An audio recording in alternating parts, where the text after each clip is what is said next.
Hace miles de años, se escribieron historias que parecían tan increíbles que muchos pensaron que eran solo mitos.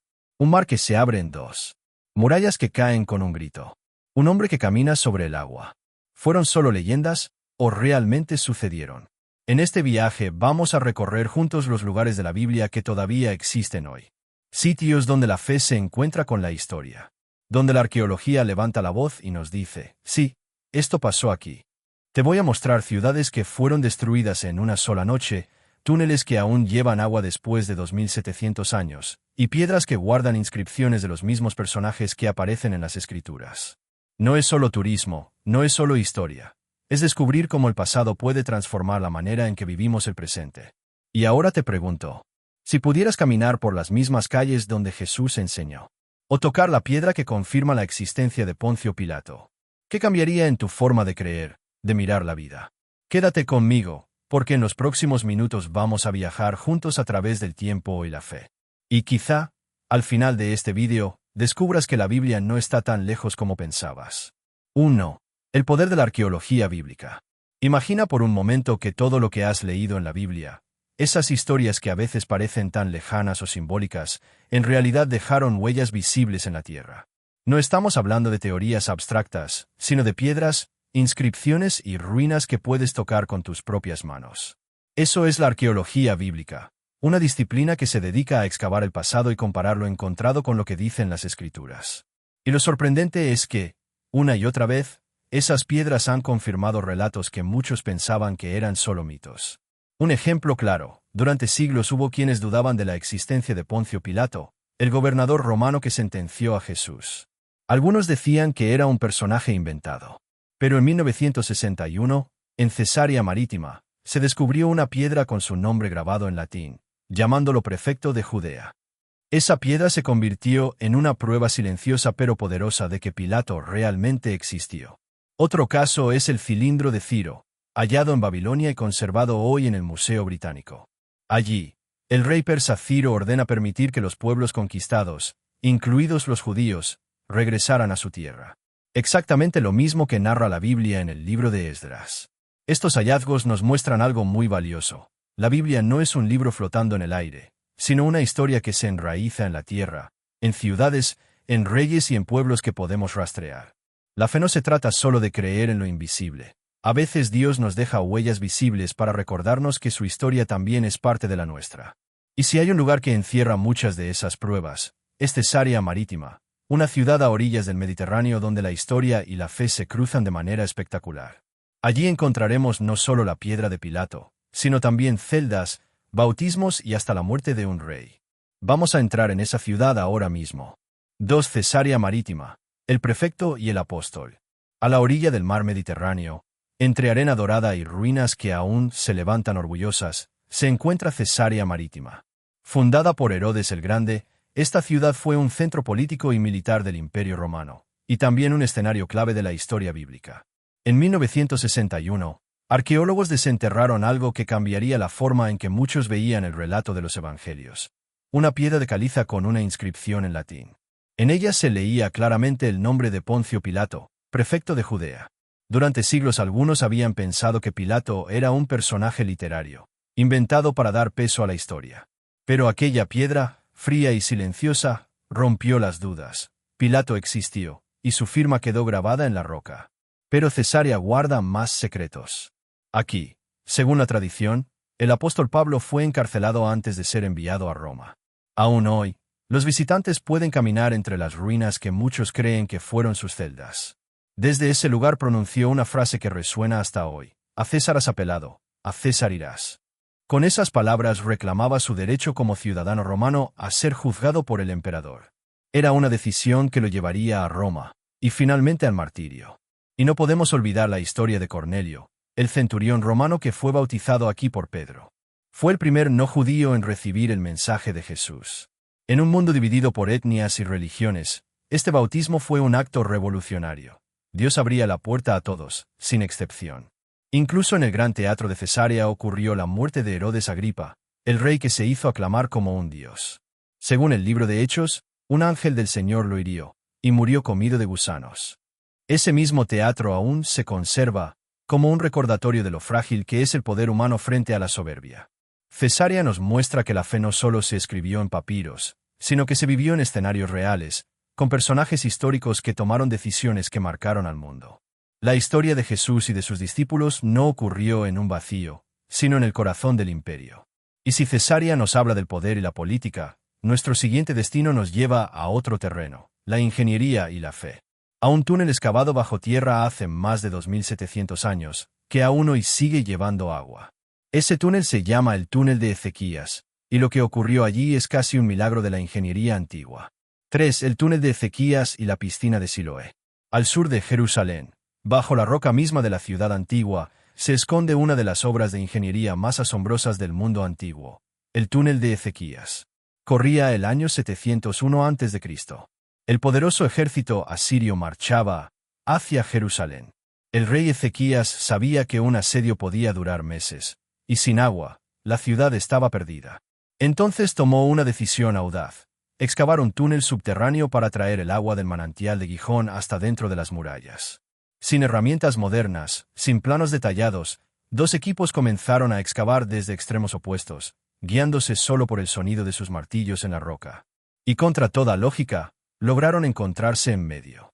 Una inscripción hallada en 1880 dentro del túnel relata ese momento. Cuando aún quedaban 3 codos, se oyó la voz de un hombre llamando a su compañero, y se encontraron. El túnel mide más de 500 metros y tiene una inclinación mínima, apenas 30 centímetros en todo su recorrido, suficiente para que el agua fluya suavemente. Aún hoy, después de 2700 años, el agua sigue corriendo. En 2023, pruebas de carbono 14 confirmaron que efectivamente fue construido en la época de Ezequías, validando lo que dice la Biblia. Pero este túnel no es solo ingeniería, es también escenario de un milagro. El agua desemboca en la piscina de Siloé, y fue allí donde Jesús sanó a un hombre ciego de nacimiento. Tomó barro, lo puso en sus ojos y le dijo: «Ve a lavarte en el estanque de Siloé». Cuando el hombre obedeció, sus ojos se abrieron por primera vez. Hoy los visitantes pueden caminar por el túnel, sentir el agua en sus pies y salir directamente a la piscina donde ocurrió aquel milagro. Es como viajar en el tiempo, desde un rey que salvó a su ciudad, hasta un Mesías que abrió los ojos de un ciego. El túnel de Ezequías nos enseña que la fe y la acción no se excluyen. Dios puede obrar milagros, pero también espera que hagamos nuestra parte: cavar túneles, tomar decisiones valientes, preparar el terreno para lo imposible. Y si Jerusalén nos habla de defensa y milagros, nuestro próximo destino nos lleva al norte, a un valle donde la historia y la profecía se encuentran. Allí se libraron batallas decisivas, y allí la Biblia sitúa el escenario del fin de los tiempos: Megido, el Armagedón. 4. Armagedón en Megido: historia, profecía y turismo espiritual. En el norte de Israel se levanta una colina llamada Tel Megido. A simple vista parece solo un monte más en medio del valle de Jezreel. Pero bajo esa tierra descansan las ruinas de más de 25 ciudades destruidas una y otra vez por guerras. Es, literalmente, un lugar marcado por la sangre y el poder. Aquí ocurrió la primera batalla documentada de la historia, en el año 1457 a.C., cuando el faraón Tutmosis III derrotó a los cananeos. Siglos después, el rey Josías cayó en combate intentando detener al faraón Necao II, tal como lo narra el Libro de Reyes. Los arqueólogos han encontrado puntas de flecha, cerámicas egipcias y hasta sellos de soldados, pruebas materiales de estos relatos. Y en 2005 apareció algo aún más sorprendente: un mosaico cristiano del siglo III con la inscripción «A Dios Jesucristo». Es la mención cristiana más antigua hallada en el lugar, justo frente a lo que la Biblia llama Armagedón. Porque Megido en hebreo dio origen a esa palabra tan conocida, Armagedón. En el Apocalipsis se dice que los reyes de la tierra se reunirán allí para la batalla final. Muchos se preguntan: ¿por qué aquí? La respuesta está en su ubicación. Megido controlaba la Vía Maris, la ruta que conectaba Egipto con Mesopotamia. Quien dominaba Megido dominaba el paso de ejércitos y riquezas. Era la encrucijada del mundo antiguo. Hoy en día, peregrinos y turistas suben a esa colina. Desde la cima se ve un valle inmenso, plano, que se pierde en el horizonte. Es fácil imaginar por qué Juan, en su visión, vio aquí el lugar de reunión de los ejércitos del fin de los tiempos. Pero lo que sorprende es que los primeros cristianos no iban allí a temer, sino a orar. Para ellos Armagedón no era un mensaje de pánico, sino de esperanza, la victoria final de Dios sobre el mal. Megiddo nos recuerda que los lugares de batalla también pueden ser lugares de fe. Que incluso donde los hombres derramaron sangre, Dios puede sembrar esperanza. Y si Megiddo nos habla de guerras y profecías, el próximo destino nos lleva a un lugar mucho más íntimo y cercano. Un pequeño pueblo junto al mar de Galilea donde Jesús vivió, enseñó y realizó más milagros que en ningún otro sitio. Ese lugar se llama Capernaum. 5. Capernaum y el mar de Galilea, la vida cotidiana de Jesús. Si Jerusalén es el corazón espiritual de la fe, Capernaum fue el hogar donde Jesús pasó gran parte de su vida pública. A orillas del mar de Galilea, en un pequeño pueblo de pescadores, ocurrieron más milagros que en ningún otro lugar. Bajo las ruinas actuales se descubrió una sinagoga de piedra negra, humilde pero significativa. Allí Jesús pronunció palabras que cambiaron la historia. Fue en ese lugar donde dijo, «Yo soy el pan de vida». Imagínate a la gente sencilla, pescadores y campesinos, escuchando esas palabras por primera vez, tratando de comprender que la vida eterna no venía de templos dorados, sino de un carpintero de Nazaret.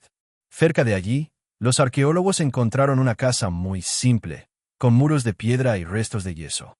En sus paredes, antiguos grafitis con símbolos cristianos, peces, cruces y el nombre de Jesús. Muchos creen que fue la casa del apóstol Pedro, convertida después en lugar de reunión para los primeros cristianos. Allí mismo, según los evangelios, Jesús sanó a la suegra de Pedro. El mar de Galilea, a pocos pasos del pueblo, fue escenario de momentos inolvidables. Aquí Jesús llamó a Pedro, Andrés, Santiago y Juan con aquella invitación que aún resuena: «Venid en pos de mí, y os haré pescadores de hombres». Aquí también calmó la tormenta cuando los discípulos pensaban que todo estaba perdido, y caminó sobre las aguas en una noche de miedo y asombro. En 1986, tras una sequía, las aguas del lago descendieron y aparecieron los restos de una barca del siglo I, casi intacta. Tenía espacio para 15 tripulantes, exactamente el tipo de embarcación que pudo haber usado Jesús y sus discípulos. Hoy esa barca se expone en un museo, y miles de peregrinos la contemplan con lágrimas en los ojos. No porque crean que sea la barca de Jesús, sino porque los conecta con la vida real de aquel tiempo. Capernaum y el mar de Galilea nos recuerdan que lo divino se manifestó en lo cotidiano.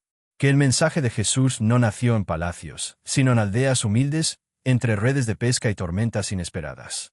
Y así como Galilea nos habla de fe en medio de la vida diaria, nuestro siguiente destino nos lleva a un lugar donde lo imposible sucedió. Una ciudad cuyas murallas no cayeron por armas, sino por un grito. Jericho. 6. Jericó y las murallas que cayeron hacia afuera. Muy cerca del valle del Jordán se levanta una colina discreta llamada Tel es Sultán. Allí se encuentran las ruinas de la ciudad fortificada más antigua del mundo, Jericó. Pero lo que la hace única no es solo su antigüedad, sino un misterio arqueológico que parece salido directamente de las páginas de la Biblia. En los años de excavación, los arqueólogos descubrieron algo sorprendente. Las murallas de Jericó no cayeron hacia adentro, como ocurre en un asedio normal, sino hacia afuera. Era como si una fuerza invisible las hubiera empujado desde dentro. Esto coincide con el relato bíblico, donde se cuenta que Josué y el pueblo rodearon la ciudad durante 7 días, y al sonar las trompetas y gritar con fuerza, los muros se derrumbaron. Otro detalle fascinante: en las ruinas se hallaron almacenes de grano intactos. En tiempos de guerra, el grano era lo primero que se saqueaba porque valía como oro. Pero en Jericó el grano fue quemado, no robado, exactamente como Dios había ordenado. No toquéis el botín. Es como si la arqueología misma confirmara que aquel relato no era una simple leyenda. Pero Jericó guarda aún más historias. Aquí el profeta Eliseo endulzó las aguas amargas con sal, y aquí Jesús sanó a Bartimeo, un ciego que gritaba junto al camino. Y fue también el peligroso sendero hacia Jericó donde Jesús ambientó la parábola del buen samaritano, una de las lecciones más conocidas sobre amor al prójimo. Jericó nos recuerda que los muros más fuertes no siempre caen por la fuerza de las armas, sino por la fe y la obediencia. Y que a veces la verdadera victoria no está en conquistar un botín, sino en obedecer un mandato superior. Y si Jericó nos habla de milagros y misterios en la tierra, nuestro siguiente destino nos llevará a un lugar donde el juicio divino descendió del cielo mismo, en forma de fuego y ceniza: Sodoma y Gomorra. 7. Sodoma, Gomorra y la ciencia moderna. Al sur del Mar Muerto, en una llanura desértica cubierta de sal y ceniza, se encuentra uno de los enigmas más inquietantes de la Biblia: Sodoma y Gomorra. Según el relato bíblico, Dios destruyó estas ciudades con fuego y azufre como castigo por su maldad. Durante mucho tiempo, muchos pensaron que no eran más que leyendas morales. Pero la arqueología empezó a revelar algo sorprendente. En Bávedra, los excavadores hallaron una capa de ceniza de 70 centímetros, ladrillos casi derretidos y huesos calcinados a temperaturas superiores a 600 grados. En la cercana Numeira ocurrió lo mismo, destrucción total en un mismo periodo. Algunos científicos creen que lo que pasó pudo ser una combinación de terremoto y explosión de gases, o incluso el impacto de un meteorito. En 2025, una revista científica retiró una teoría porque las fechas no encajaban con la cronología bíblica, lo que muestra que el debate sigue abierto. Y sin embargo, la geografía guarda símbolos que aún hoy despiertan asombro. En el monte de sal llamado Ustum, se alza una figura erosionada por el viento conocida popularmente como la esposa de Lot. Recuerda a la mujer que, según la Biblia, miró atrás y quedó convertida en estatua de sal. Sodoma y Gomorra no son solo un misterio arqueológico, son también un espejo moral. Más allá de la ceniza, el mensaje es claro. Cuando una sociedad pierde la justicia y la compasión, su caída es inevitable. Y si estas ciudades nos hablan del juicio desde el cielo, nuestro siguiente destino nos lleva a un monte donde el cielo y la tierra se encontraron de una forma distinta, donde un hombre recibió tablas de piedra directamente de Dios. Hablamos del monte Sinaí. 8. Monte Sinaí, misterio y peregrinaciones. En el corazón de la península del Sinaí, en Egipto, se levanta una montaña rocosa y silenciosa que, según la tradición, fue escenario de uno de los momentos más sagrados de la historia, el monte Sinaí. Aquí, hace más de 3000 años, Moisés recibió las tablas de la ley. La Biblia lo describe así: todo el monte Sinaí humeaba, porque Jehová había descendido sobre él en fuego. Solo imaginar a un pueblo entero viendo rayos, humo y temblor en la cima del monte ya estremece. Pero surge un misterio. ¿Es este realmente el monte de la Biblia? La tradición lo identifica con el Jabal Musa, el monte de Moisés. Allí se levanta aún el monasterio de Santa Catalina, en funcionamiento desde el siglo VI, el más antiguo que sigue activo en todo el mundo cristiano. Sus muros y manuscritos han resistido guerras, imperios y siglos de peregrinaciones. En lo alto, algunos viajeros cuentan que hay una cueva donde, según la tradición, el profeta Elías se refugió siglos después de Moisés. Y en las piedras de la zona se han encontrado antiguos grafitis escritos en griego, árabe y nabateo, testigos de miles de peregrinos que durante 1600 años han subido hasta allí buscando una experiencia espiritual. Aún así, los arqueólogos señalan un detalle importante. Hasta hoy no se han hallado restos que prueben con certeza la presencia del pueblo de Israel en ese lugar. Pero esto no debería sorprendernos. Eran nómadas, vivían en tiendas, y el desierto borra rápidamente las huellas de la vida sencilla. Lo que sí se ha encontrado son inscripciones llamadas protosinaíticas, algunos de los primeros alfabetos semitas, que nos recuerdan que en ese tiempo y lugar existían pueblos que sabían escribir. El monte Sinaí nos recuerda que la fe no siempre necesita pruebas visibles. A veces, la ausencia de evidencia arqueológica no significa ausencia de historia. La verdadera huella está en la memoria espiritual que miles de peregrinos siguen buscando en esa montaña hasta hoy. Y si el Sinaí nos habla de leyes y pactos entre Dios y un pueblo, el próximo destino nos lleva a una ciudad que se convirtió en símbolo del orgullo humano y de su caída. Babilonia. 9. Babilonia y Nínive. Orgullo, poder y caída. Si hay dos nombres que evocan poder y miedo en la Biblia, son Babilonia y Nínive. Dos ciudades que alcanzaron grandeza, pero también se convirtieron en símbolos de soberbia y crueldad. Babilonia. En las orillas del río Éufrates, en el actual Irak, se levantaba una ciudad que parecía invencible. Allí, según la tradición, los hombres intentaron construir la Torre de Babel, una estructura que llegara hasta el cielo. Su ambición era tan grande como su orgullo. Hagámonos un nombre, y no seamos esparcidos sobre la faz de toda la tierra. Pero Dios confundió sus lenguas, y el proyecto terminó en ruinas. Siglos después, bajo el reinado de Nabucodonosor II, Babilonia volvió a resplandecer. Este rey conquistó Jerusalén, destruyó el templo y llevó a los judíos al exilio. El dolor de ese tiempo quedó plasmado en el Salmo 137. Junto a los ríos de Babilonia nos sentábamos y llorábamos, acordándonos de Sión. Pero incluso la ciudad más poderosa cayó en una sola noche. El rey persa Ciro el Grande tomó Babilonia sin derramar sangre, cumpliendo la profecía que decía que los judíos regresarían a su tierra. Hoy el cilindro de Ciro, hallado en 1879, se exhibe en el Museo Británico como un documento histórico que confirma ese regreso. Nínive, más al norte, en lo que hoy es Mosul, Irak, se encontraba Nínive, capital del imperio asirio. Sus reyes eran temidos por su crueldad. En los palacios se exhibían relieves con soldados empalando enemigos o apilando cabezas como trofeos. En ese contexto apareció el profeta Jonás, con un mensaje directo: dentro de 40 días, Nínive será destruida. Sorprendentemente, toda la ciudad se arrepintió, desde el rey hasta los campesinos. Por un tiempo, Nínive se salvó. Pero un siglo después, el orgullo volvió, y en el 612 a.C. fue arrasada por los medos y babilonios. Las excavaciones muestran capas de ceniza que confirman su destrucción total. En 2025, arqueólogos hallaron un relieve único en Nínive, el rey asirio representado en actitud de humildad, algo inusual en su cultura. Muchos creen que este hallazgo refleja la huella del arrepentimiento predicado por Jonás. Babilonia y Nínive nos enseñan que ningún imperio humano es eterno. La soberbia siempre precede a la caída, y la historia confirma que incluso las ciudades más poderosas desaparecen cuando olvidan la justicia. Y si estas ciudades nos hablan de orgullo y caída, nuestro próximo destino nos lleva a lo contrario, a 3 lugares de comienzos humildes, donde todo empezó con la fe de personas sencillas. Hablamos de Nazaret, Damasco y Ur de los caldeos. 10. Nazaret, Damasco y Ur. Orígenes y conversiones. Si Babilonia y Nínive nos mostraban el poder de los imperios, ahora viajamos al otro extremo, lugares pequeños, humildes, donde comenzaron historias que cambiaron el rumbo de la humanidad. Nazaret, en el norte de Israel, entre colinas verdes y caminos polvorientos, se levantaba un poblado insignificante en el siglo I. Apenas unas 50 casas y unos cientos de habitantes. Era tan poco relevante que ni Josefo, el gran historiador judío, lo menciona. Sin embargo, allí un ángel visitó a una joven llamada María y le anunció algo impensable: concebirás y darás a luz un hijo, y le pondrás por nombre Jesús. Excavaciones modernas han encontrado restos de viviendas sencillas de la época, vasijas de piedra y hasta lo que muchos creen que fue la casa donde Jesús pasó su infancia.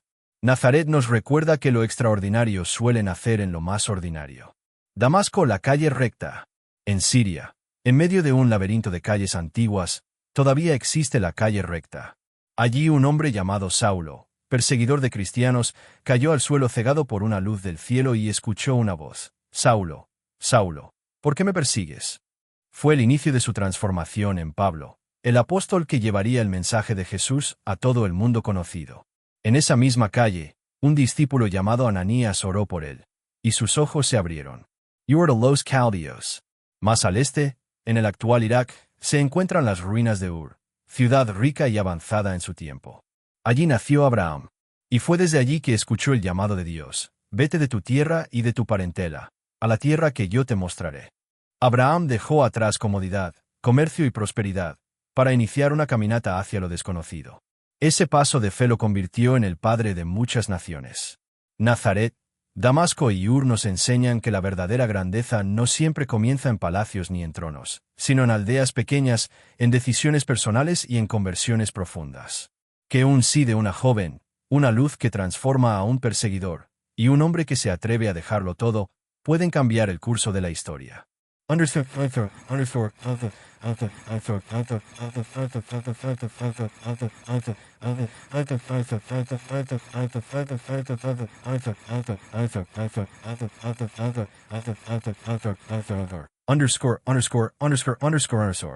Cierre de la serie.